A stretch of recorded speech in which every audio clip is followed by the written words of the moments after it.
خبر شامل کرتے ہیں بین الاقوامی شہرت یافتہ شاعرہ، قومی ایوارڈ یافتہ ادیبہ بسمل صابری ڈسٹرکٹ پولیس آفیسر حافظ آباد فواد احمد کی والدہ ساہیوال میں انتقال کر گئیں۔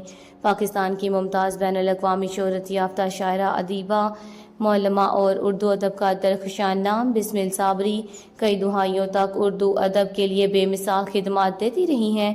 ان کی شاعری دنیا بھر میں بے حد مقبول رہی ہے۔ انہوں نے معتبر قومی اور بین الاقوامی ادبی مشاعروں، سیمینارز اور علمی ادبی کانفرنسوں میں پاکستان کی نمائندگی کی ہے اور اپنے منفرد اسلوب اور شاعری کے باعث منفرد شناخت قائم کی۔ ان کے کلام ادبی جرائد، رسائل، ریڈیو، ٹیلی ویژن کے ادبی پروگراموں کا حصہ بنتے رہے ہیں۔ دنیا بھر کے ادبی حلقوں میں ان کی رحلت کو اردو ادب کے لیے ناقابل تعافی نقصان قرار دیا جا رہا ہے۔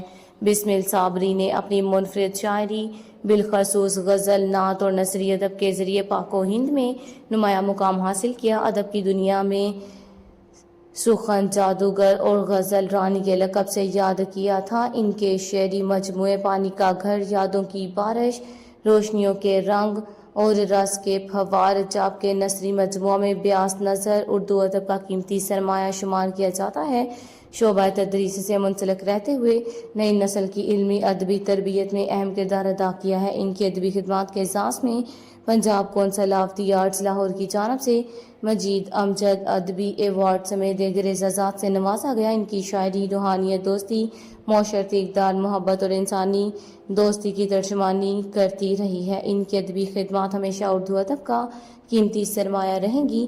بسمل صابری صاحبہ ایک ممتاز شاعرہ ہونے کے ساتھ ساتھ میری محترمہ خالہ تھیں اور میرے لیے ایک موٹیویشن تھیں، ہمارے خاندان کا انمول سرمایہ تھیں۔ اللہ تعالیٰ ان کے علمی ادبی خدمات کو ان کے لیے صدقہ جاریہ بنائے اور ان کو جنت الفردوس میں اعلیٰ مقام عطا کرے، آمین۔ وہ عکس بن کے میرے چشم تر میں رہتا ہے، عجیب شخص ہے، پانی کے گھر میں رہتا ہے۔ Saira Munir, bureau chief, Jhelum.